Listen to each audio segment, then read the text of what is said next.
Okay, so dear Dhamma practitioners, be comfortable yourself and relax your body. Keep your back straight, neck head straight in one line, and your right palm on your left. So gently close your eyes and bring your attention to this bell sound. And while you're focusing to the sound mentally, you can relax your body, relax your mind, and relax your breathing with your thoughts. Do nothing extra. Just follow the sound, please.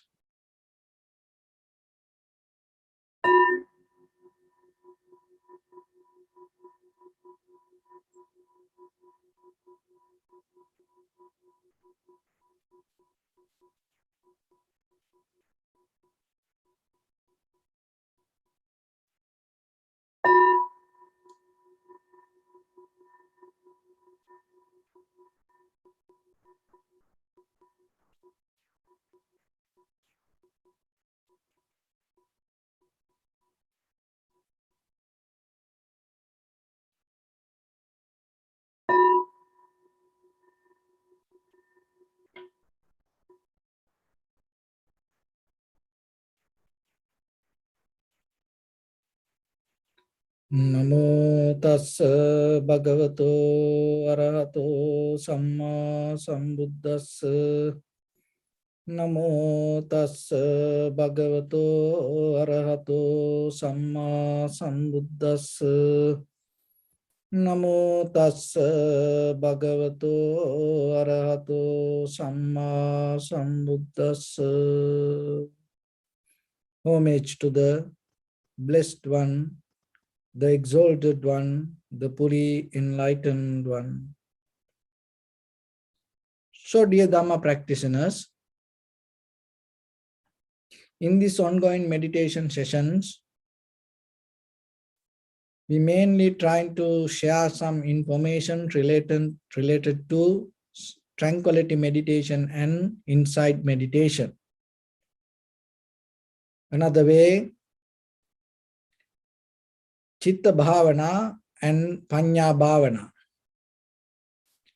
So tranquility meditation is the method to develop the stillness within your body, mind, and breathing. And the Panya Bhavana means after you develop that stillness, on the top of that stillness, whatever the experience come to you, you analyze deeply, thoroughly, and recognize the very nature of that experience. So this is completely the mind-body mission. So you need this both. So in the very first level, you have to get the help out of the body. So that's why you need the very comfortable posture. Another thing is the primary mental object, that is sensation. Because recognized sensation is very easy for us, why our mind has a behavior to follow the sensation. So then yourself, in the beginning, make sure that your posture and the primary mental object in front of your nose and your upper lip area. Then after that, we go to the mind. So when we use our mind, we have to be very careful. You cannot just bring a thought. You cannot just bring the idea of attention. Mostly we have the idea of attention, not the attention. We have we know the concept of the attention, awareness. But when you become aware, it's anymore not going to become a concept. Once anything become experience, anymore it's not going to have any relationship with the theory. So mostly when we learn, it is a kind of like a theoretical exercise. We learn something through the words. But when you practice, what you experience, nothing to do with the words, what you learn. So it is two different way of recognition. And when it comes to very nature, just imagine you have a mango seed, you have apple seed, you have any kind of fruit seed. That seed has a different nature. So once you put it into the ground, the seed anymore cannot be the seed there to bring the plant. So it need to let go of that, the nature, and allow it to grow itself. So the same thing with your mind also. When you want to experience something, you have to let go what you learn. If you become very limited to what you heard or what you learn and what you know, then that itself become a disturb to your experience. So that is one thing you have to be aware yourself. Another thing is the most important part. So whatever that come to your mind in the very first level as perception, when you recognize, the mostly we recognize with our inner behavior, inner character, with our passion. To recognize that, we use our mental formations, cankers, history, memory. So that whatever the memory that you already have, it is incomplete. Why?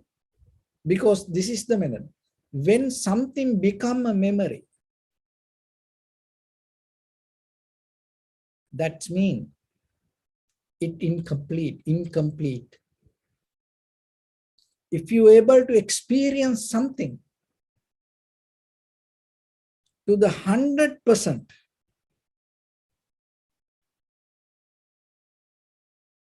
it anymore not going to become memory,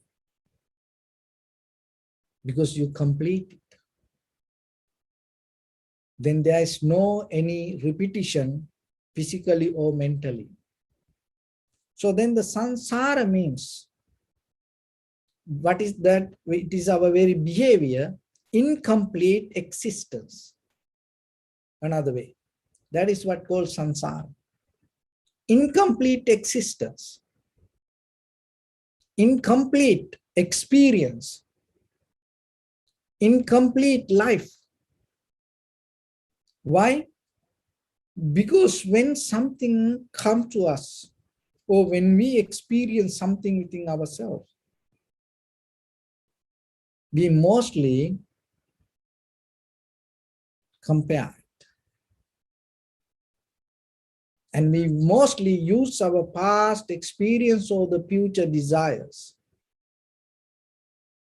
And then right away what happened? Your experience become incomplete. That incompletion deeply make you wounded person. So most of us mentally wounded. We are mostly deeply in ourselves, we mentally damaged.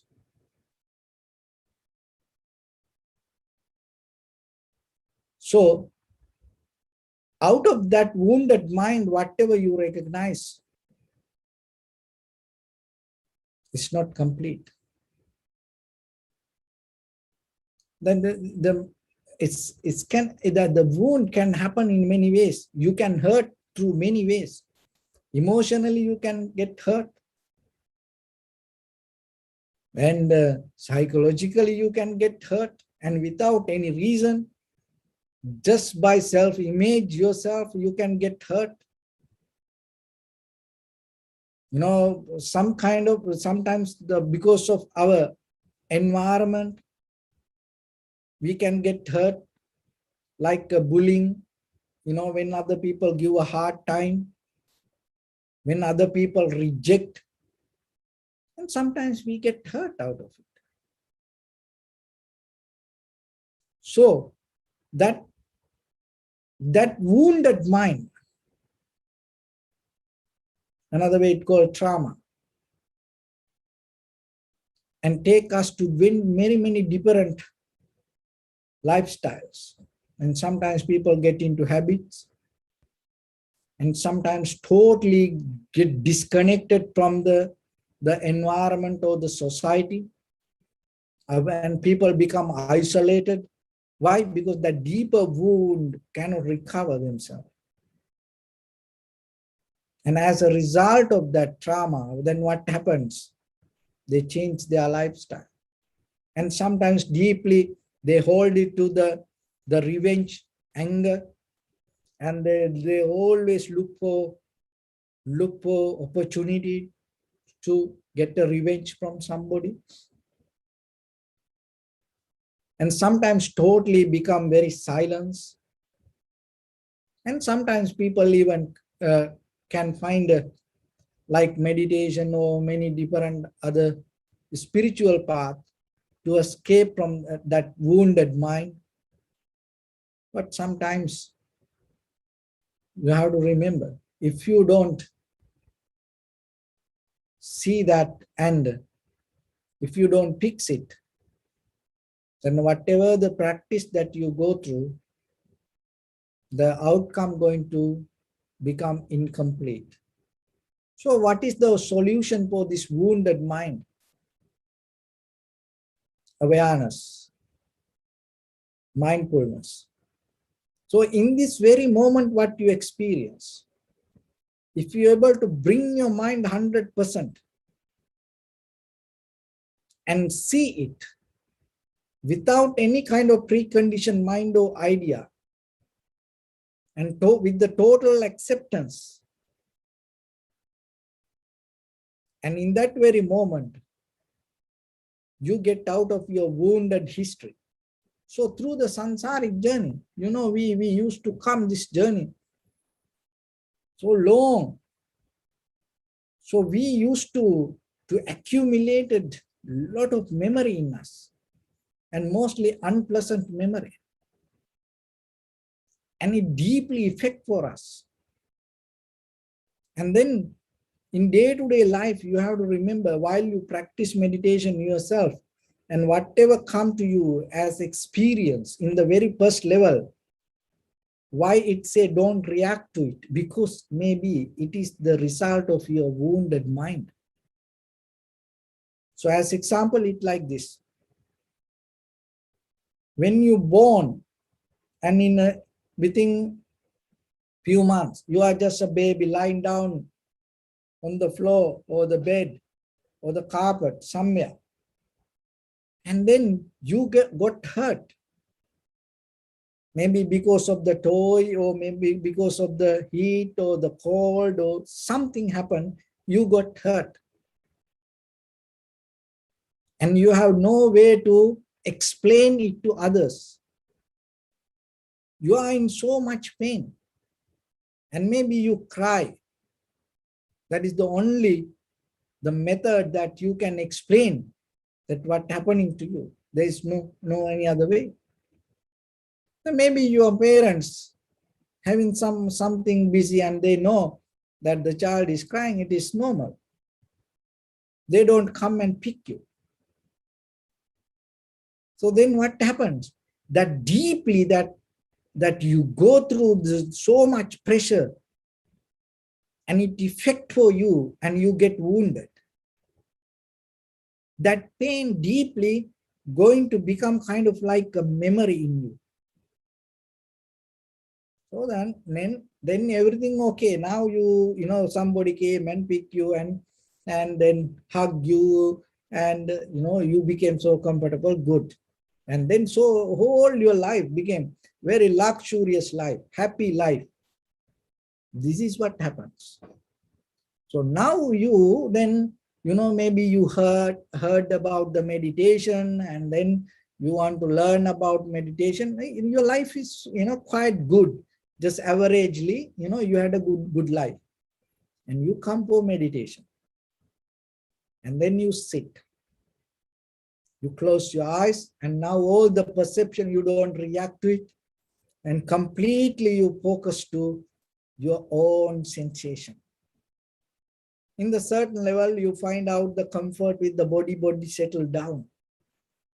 And then maybe the cushion you sit or the chair, you feel so uncomfortable. And you feel so irritated because something, maybe even the cloth that we are wearing, that bring that unpleasantness. And then you have no idea what to do. So you resist and you go deeper, you fighting with this. This is chair. Why this chair bring, when I practice meditation, giving me hard time, this cushion, I spend this much time, money, and it doesn't bring me the comfort. So like that you go. But it is not the cushion. It is not the chair. Remember, as a child, when you born, that when you had the experience in that, as a child, you lie down on the floor and nobody pick up you. Nobody came to you. You had so much pain. You were helpless. And your mind just itself, your whole nerve system, immune system start to react and fight with it. And you were helpless, and then you completely overtook by that pain. So it is there. Now when you practice meditation, see, now you feel the cushion or the chair or the cloth or anything bringing you unpleasantness. When you calm down, see from where it comes. That is what, when you see the mind, you can recognize. Maybe you're not going to recognize the event exactly happen, how it happened like that, but you recognize it deeply. This unpleasantness come not because of this present moment of environment. It is just a kind of like the indicator, but deeply the roots is in you. So like that, just imagine how many things happen to us like that in our life. How many times we hurt. How many times we were kind of like unhappy, sad, worried, and there was no way to express it. There was no way to tell it to anyone. Even there's nobody to listen to that. So what happened to that pain? It is there. Not only the pain, the pleasure also the same. So then now you know that when you sometimes practice meditation, maybe just, as a child, maybe just 1 month you born, and then you lie down, and then there was so comfortable cushion or the pillow around you, and you felt so comfort. You fall into, that deeper satisfaction. And it is there. And now when you practice meditation, you feel so good with this physical body.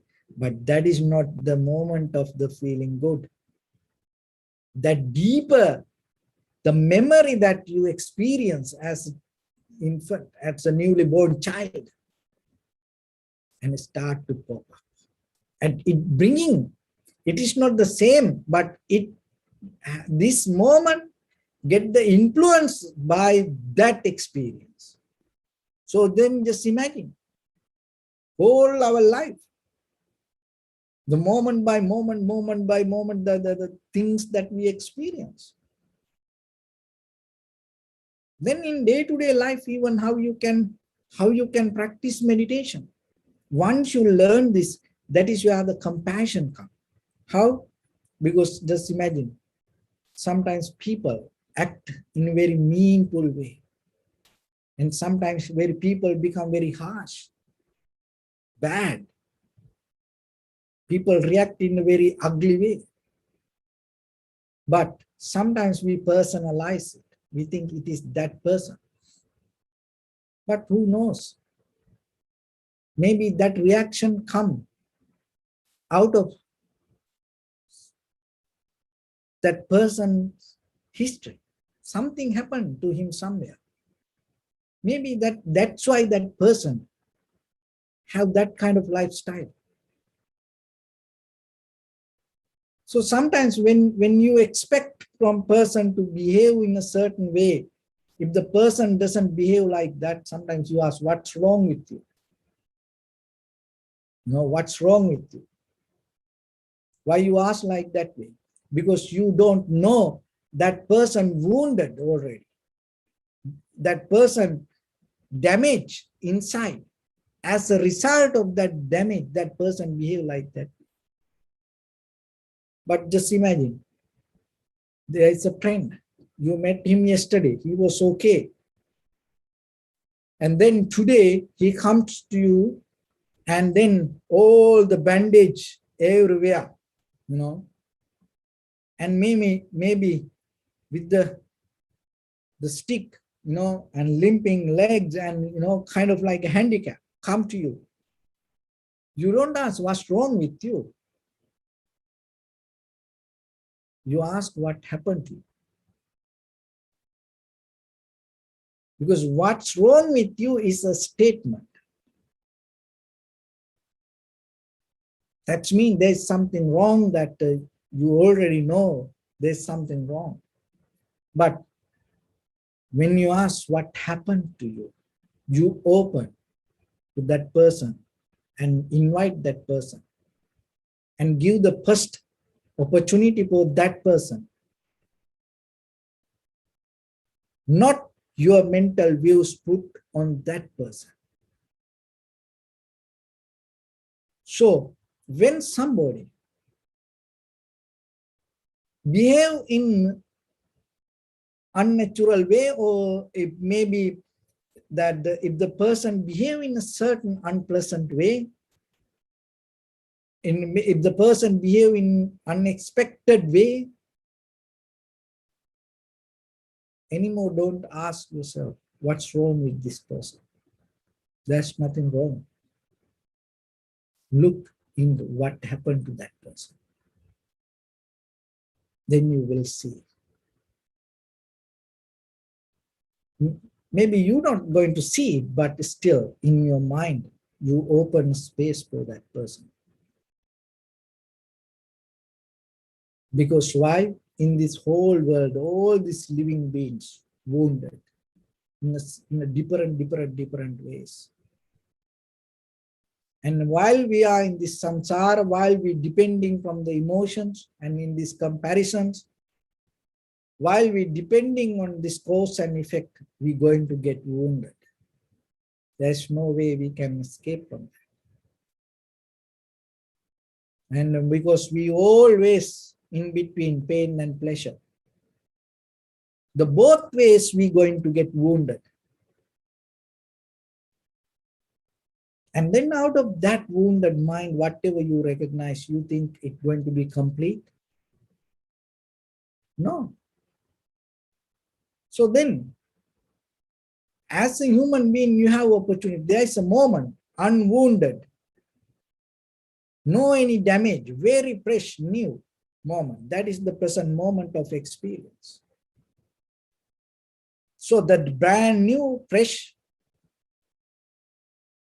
complete experience, see it, get into that newness in the moment. So what you experience in this very moment, it's going to happen in this very moment, right now, right here. There's no repetition going to happen. And once you see that, you put value on the present moment, and you put value on you. Why? Because you are the one who experiencing this. That is the most beautiful thing in this life, the opportunity to experience it. Not having things, the opportunity to experience this. Maybe you have a lot of things, but when there is no opportunity to experience, it's kind of like, look, if you want to have things, and the one of the best places is the prison. Why? Every day somebody will open the door for you. Every day somebody will close the door for you. And one time there was a person got mad, and because when that person came, the wife didn't open the door, and he came to me, and he complained. So I told, if you want to, if somebody need to open the door for you, go to the prison. Why? Because every day on time, somebody will open the door. And on time you have the electricity, you don't need to pay any bills. On time you have the food for you. It's everything there. But that doesn't mean you have opportunities. You don't have the opportunity. You don't have the freedom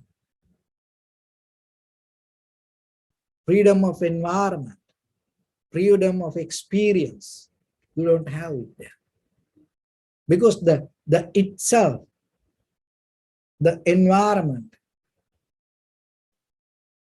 and bring the present inside your head, even though you have all these facilities, necessary facilities, and your mind going to go slow, that so down. So then imagine yourself. Why? Maybe you have a lot of things, but if you don't experience it, you are also kind of like having in the prison. Everything happening to you, but you have no opportunity to experience it. You have no freedom to experience it. So then, this is the moment. Without any condition, without any limitation, you open your awareness and keep focus. So when I go this Acton area, this Santa Clarita, when I pass that area, this, there are some oil wells, that the machine always work natural. No one around that area. It's work. If you go to this Long Beach area, you see, 24/7. It's always working, and no one around it. So make your awareness like that once you sit. Constantly. Keep going. And in a certain level, develop the same rhythm and get into the flow. Once you get into the flow,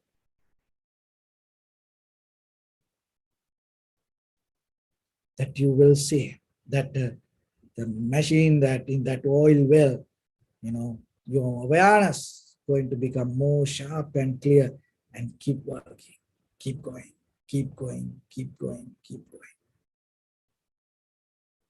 In the surface level, your awareness is here, but deeply, you go more deeper, deeper, deeper, deeper.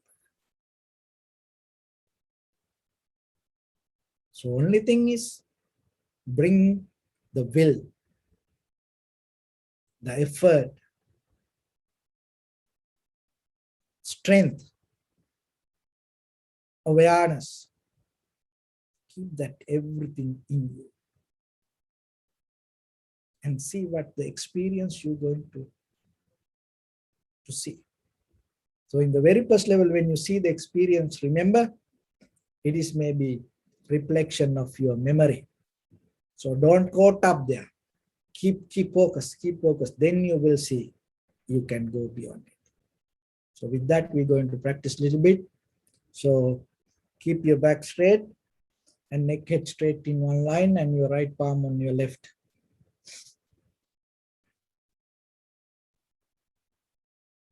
So bring attention to your body.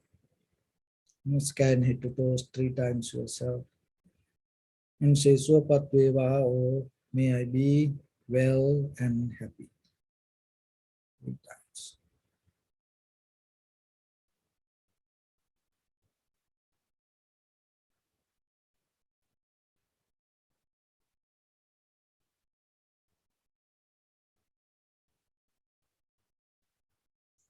Take a moment and think. We gathered here in this moment to practice this ancient meditation technique. All the Buddhas, all the enlightened masters followed this path and achieved wisdom. So we also gathered here to accumulate that knowledge. In this moment with this sitting, may my body become more comfortable, may my breath be more smooth, may no difficulties come to me, may all the success come to me. Also think for a moment, this is the last moment we're spending in this very lifetime, and detach your mind from all your past memories and as well as any kind of future thoughts.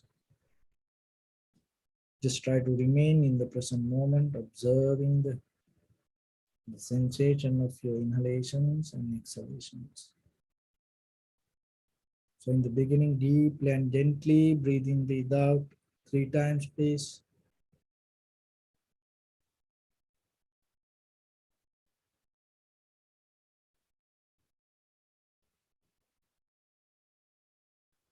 And allow your inhalation, exhalations happen itself. And just observe and recognize it as it is. Do nothing extra.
Bring my attention to your body, please. Observe your posture.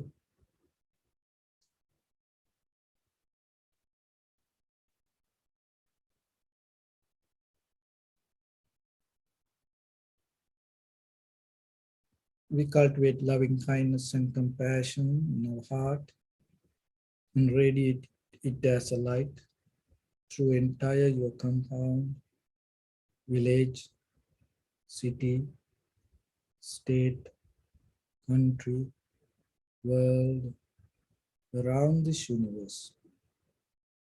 Also, as far as you can, through galaxies, other planets, stars. Reminding yourself like this with clear intention, mentally repeat after me. May all living beings in this universe be well and happy.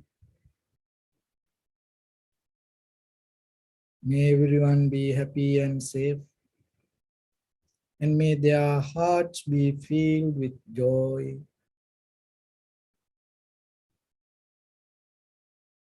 May all living beings live in security and in peace.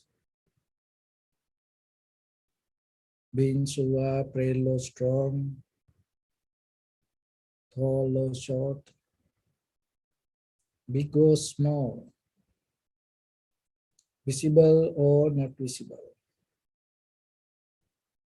near or far away, already born or yet to be born. May all of them dwell in perfect tranquility. Let no one do harm to anyone. Let no one put the life of anyone in danger. Let no one out of anger or ill will wish anyone any harm.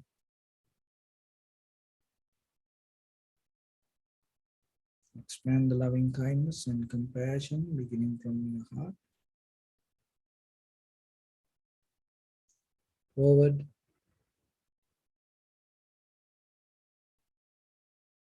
Visualize yourself and send it as a light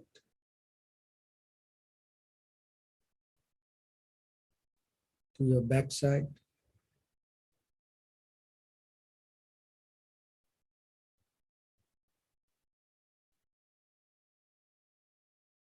to your left side,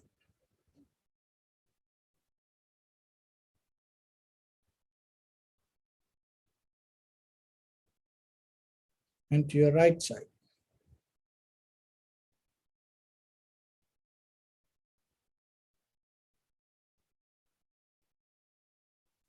Downward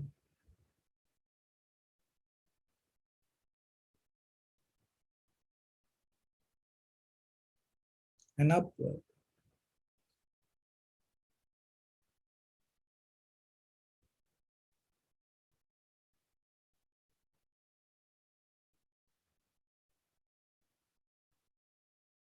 To all six directions at once, like the moon, the sun, spread the light, spread the energy, without any condition, without any limitation, without any resistance or without any judgment.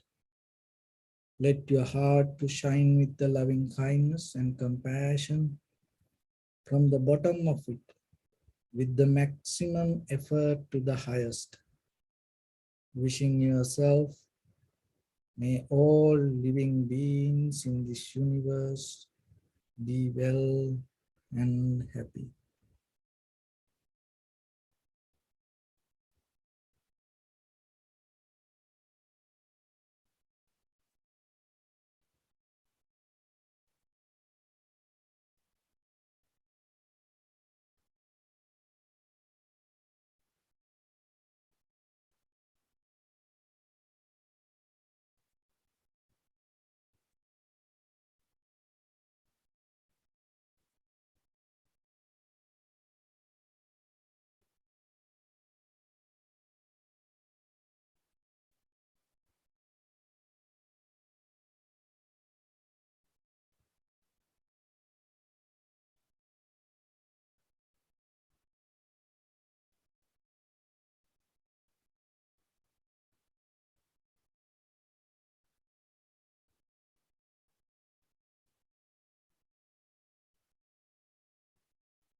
Say sadhu, sadhu, sadhu. So we offer this practice to the great qualities of the Buddha, Dhamma, and the Sangha. And also by the power of this meritorious deed, may all of us get out of the disease or the illness and the aging and the death, and finally, end of this samsaric journey, may all of us attain supreme bliss of Nibbana. May all your guardian angels will receive these merits and increase their longevity and protect all of you from any kind of planetary influences or any ill effects.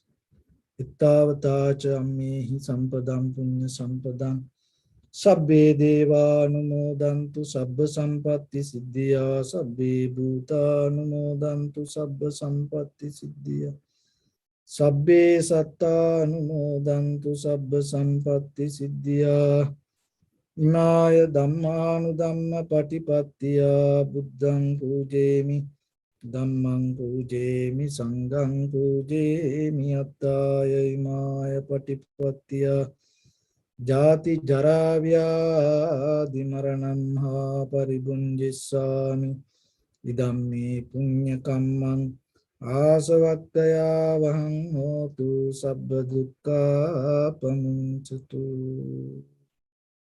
Yes.